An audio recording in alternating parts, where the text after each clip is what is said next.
అహంకారం ఉన్నదా తీసేస్తాడు, వినయం ఉన్నదా ఏదైనా ఇచ్చేస్తాడు. నాకు ఇది ఉన్నదన్న అహంకారమును ఆయన అంగీకరించాడు.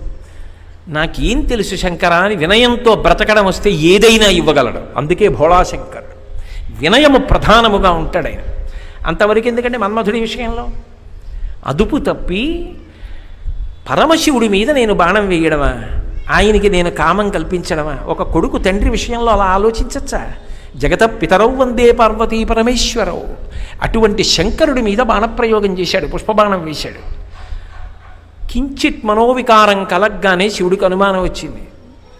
అదుపు తప్పాడు, గీత దాటాడు, నా మీదే బాణం వేశాడు అని మూడవ కన్ను తెరిచాడు.